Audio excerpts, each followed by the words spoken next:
गुलाम हैदर ने इस बीच कई बड़े खुलासे किए। टाइम्स ऑफ भारत से बातचीत में उन्होंने कहा कि सीमा जो अभी नजर आ रही है वो सीमा नहीं है। दरअसल सीमा का जो हाव भाव है, जो बोलचाल है, जो फ्लुएंसी है हिंदी बोलने की, ये सारी चीजें बदल चुकी हैं, वो पहली ऐसी नहीं थी। आखिर इसे किस एंगल से देखा जाए सर?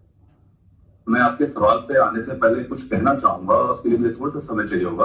होता क्या है कि इंटरनेशनल स्पाई जो होते हैं उनकी क्रोनोलॉजी को समझो। उनके 3 फेस होते हैं। पहला फेस ये होता है कि आपने देश में फेक आईडी, फेक आइडेंटिटी के द्वारा आना है, अंदर आना है। सीमा ने इसको पार किया।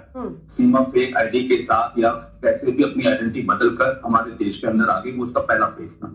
दूसरा फेस क्या होता है स्पाई का, कि जिस जगह आना है वहां के लोगों में विश्वास जताना है, वहां की सोसाइटी में एडजस्ट होना है, वहां के लोगों के अंदर विश्वास पैदा करना है, वहां के रीति रिवाजों को अपनाना है। उसमें भी वो पास हुई, उसमें भी उस स्पाई ने अपना पूरा काम किया और हमारे देश के कई लोगों को, हिंदू संगठनों को, वहां के आसपास के लोगों को उसने अपने विश्वास में ले लिया।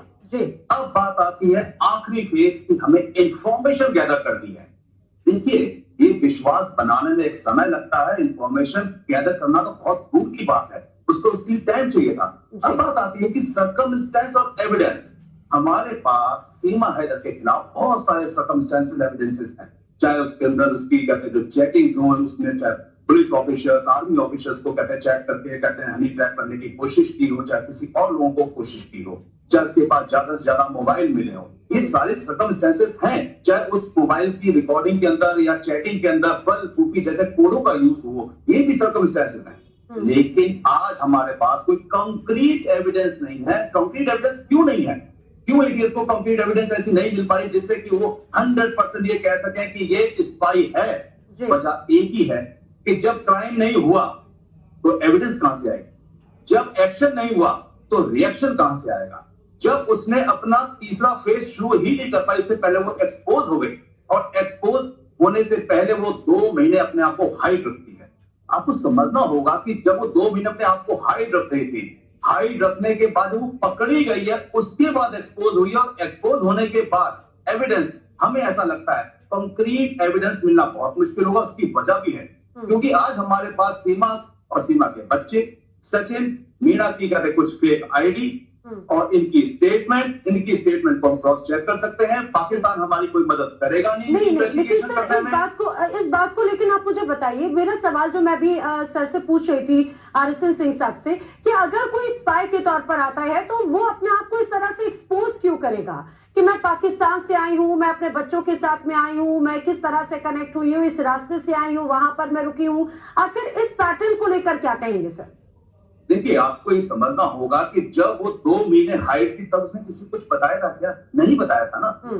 जब वो 2 महीने के हाइड के बाद पकड़ी जाती है, उनकी बेल होती है, बेल में साफ पता चलता है कि वो इनलीगल माइग्रेंट हुई है हमारे देश के अंदर और मीडिया इसको कवरेज करना शुरू करता है, मीडिया कंटिन्यू डिबेट करना शुरू करता है और हम डे 1 जिस दिन से वो पकड़ी गई है डे 1 से ये बोलते आ रहे हैं कि इनकी जितनी भी सस्पिशियस मूवमेंट्स हैं, अपने आप को अनपढ़ बताना, अपने आप को 4 बच्चों की माँ बताकर अपने बच्चों को आगे खड़े कर देना, बच्चों से कहते जय श्री राम और कहते हैं जय हिंदुस्तान, इस टाइप के नारे लगवाना और अपनी इंस्टाग्राम पे इस तरीके की वीडियोस डालना जिससे कि हमारे देश के लोग उसके प्रति सिंपैथी ले आए, अपने हस्बैंड को बताना कि मुझे बहुत मारता पीटता था।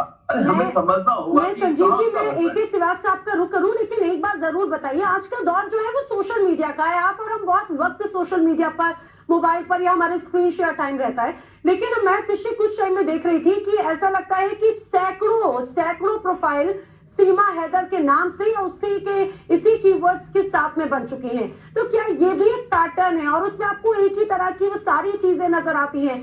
सीमा हैदर बार बार ये कह रही है कि जो रिक्वेस्ट भेजी गई भाई वो मेरी प्रोफाइल नहीं, वो तो फेक प्रोफाइल है। इस पैटर्न को समझने के लिए हमें यह समझना होगा कि जो आईएसआई एजेंट्स हैं वो हमारे देश में काम कैसे करते हैं। वो 10-10, 15-15 साल के स्लीपर सेल की तरह काम करते हैं। उनको कोई इन्वेस्टिगेशन इन्फॉर्मेशन इमीडिएटली नहीं चाहिए होती है। इसने क्या किया, अपने 4 बच्चों को लेकर आई। हो सकता है कि ये 4 बच्चे यहाँ पे कहते हैं शादी करने के बाद उनको एक आइडेंटिटी मिलती है, हिंदुस्तानी बन जाते हैं, कल ये आर्मी में भर्ती होते।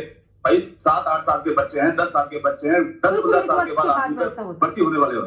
तो ये एक बहुत बड़ा पैटर्न है, बहुत बड़ी लेकिन इन्वेस्टिगेशन है। संजीव जी आखिर ये पता कैसे लगाया जाएगा कि आखिर कैसे है वो, जरा आप अपनी वो ट्रिक्स को मुझे बताइएगा। लेकिन मैं AK सिवाच साहब का रुख करती हूँ। सिवाच साहब, ये बड़े